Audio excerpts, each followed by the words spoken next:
అలాగే వెయిట్ చేయండి.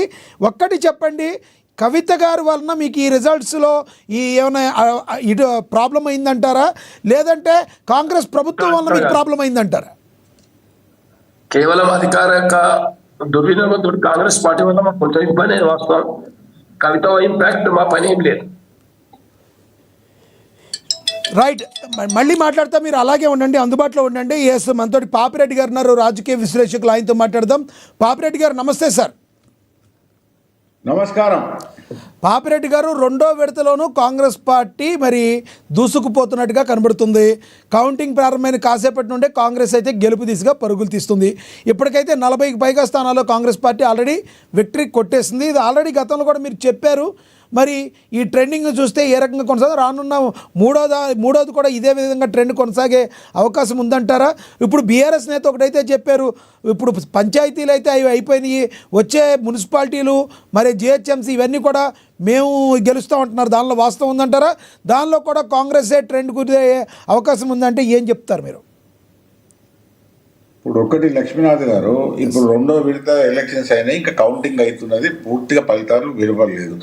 టోటల్గా పూర్తిగా ఫలితాలు వెలువడిన తర్వాత బహుశా 7-8 గంటల వరకు పూర్తిగా మనకు దాని స్వరూపం వస్తుంది. ఈ రెండో విడతలో ఒకవేళ కాంగ్రెస్ బలపరిచిన అభ్యర్థులు ఎంతమంది గెలుస్తున్నారు, టీఆర్ఎస్ బలపరిచిన అభ్యర్థులు కానీ, లేకపోతే బీజేపీ, లేకపోతే స్వతంత్ర అభ్యర్థులు కానీ, ఇవన్నీ మనకు పూర్తి స్వరూపం వస్తుంది. అంతవరకు కూడా మనకి ఇప్పుడు ఇక కౌంటింగ్ అవుతున్నది, మొత్తం రిజల్ట్స్ రాలేదు. ఇది ఒకటి.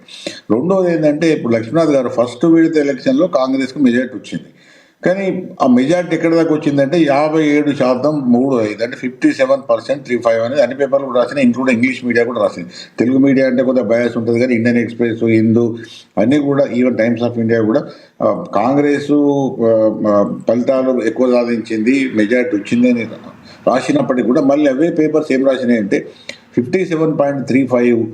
అయితే ఇవి ఒక విధంగా వాళ్ళ విశ్లేషణ ఏంటంటే, మొన్న గెలిచిన 64 సీట్లు, మొదటి 64 సీట్ల నుంచి ఇప్పుడు 66 అయింది. 2 బై ఎలక్షన్లో మళ్ళీ కాంగ్రెస్ గెలిచింది కాబట్టి ఇప్పుడు 66 అయింది, ఒకటి సిపిఐ.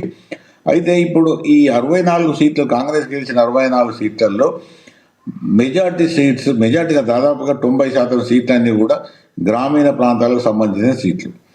గ్రామీణ ప్రాంతానికి సంబంధించిన సీట్లు కాబట్టి వాళ్ళకు సహజంగానే ఒక విధంగా ఆదరణ పట్టు ఉన్నదనుకుంటే వాళ్ళు పెద్ద ఎత్తున ఇంకా విజయం సాధించాలి. పేపర్స్ కూడా అదే అన్నాయి. ఇప్పుడు ఫస్ట్ ఏది బీఆర్ఎస్, ఇప్పుడు టీఆర్ఎస్ గవర్నమెంట్, బీఆర్ఎస్ లేదు, టీఆర్ఎస్ అధికారంకి వచ్చిన తర్వాత పంచాయతీరాజ్ ఎలక్షన్స్లో అది దాదాపు 80% కన్నా ఎక్కువ ఇది ఇవి సీట్లు ఏవైతున్నాయో అవి బీఆర్ఎస్ లేదా టీఆర్ఎస్ సాధించడం జరిగింది. కానీ కాంగ్రెస్ మాత్రం 57.35 మాత్రమే వచ్చినాయి అని చెప్పడం జరిగింది. అయితే ఒకటేంటంటే, ఏదైనా కూడా మెజార్టీ కాంగ్రెస్ గెలిచింది. ఇప్పుడు ఈ రెండో రౌండ్లో కూడా మెజార్టీ కాంగ్రెస్ వస్తుంది, థర్డ్ రౌండ్లో కూడా కాంగ్రెస్ వస్తుంది, అనుమానం లేదు. కానీ ఒకటేంటంటే, ఇప్పటికి కూడా నిన్న ఇప్పుడు మా విలేజ్లో 17th ఉన్నది.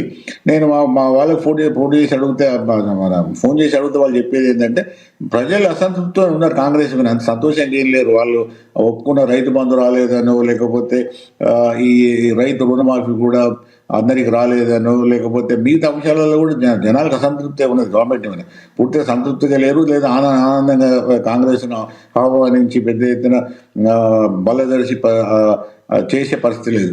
రెండో వైపు టీఆర్ఎస్ కూడా ఇప్పుడు ప్రతిపక్షంలో ఉన్నది.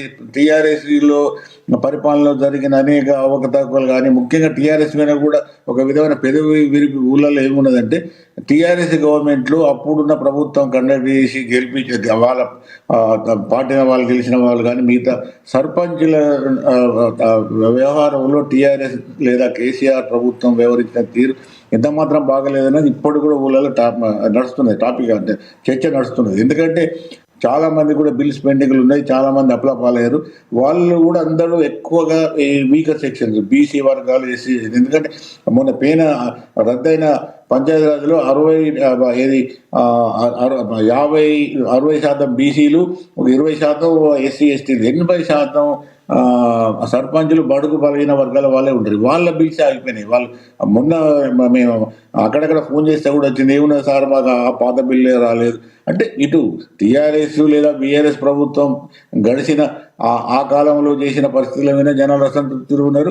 ఇప్పుడు కాంగ్రెస్ చేసిన వాగ్దానాలు కానీ చెప్పిన విషయాలు కానీ చేయలేదని అసంతృప్తి ఉన్నారు. రెండింటి మీద కూడా ఉన్నది. కాకపోతే జనాలు ఎవరికి ఓటేస్తారు, ఇట్లా కాంగ్రెస్కే మెజార్టీ వస్తుంది అందులో అనుమానం. నేను ఫస్ట్ నుంచి కూడా చెప్తాను, ఇప్పుడు కూడా అది చెప్తాను.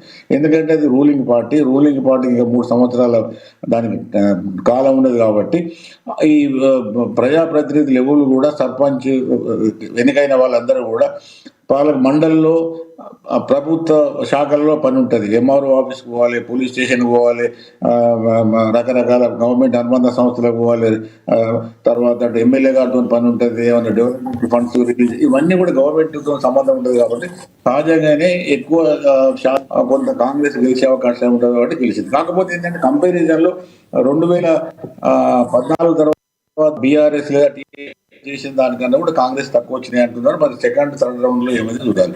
అయితే ఓవరాల్ గా ఏంటంటే కాంగ్రెస్ గెలిచింది. అయితే ఇక్కడ జరుగుతున్నది ఏంటంటే లక్ష్మీనాథ్ గారు మనకు బాగా గమనించాల్సింది ఏంటంటే బీఆర్ఎస్ కు తక్కువ సీట్లు వచ్చినా కూడా అది ఒక ముఖ్యమైన ప్రతిపక్షంగా ఈ ప్రభుత్వానికి వ్యతిరేకంగా నిలబడగలిగింది. ఇప్పుడు బీజేపీ అనుకున్న స్థాయిలో ఈ పంచాయతీరాజ్ ఎలక్షన్ లో దాని యొక్క సత్తా కానీ దాని యొక్క ప్రభావం కానీ చూపెట్టలేకపోయింది. కాబట్టి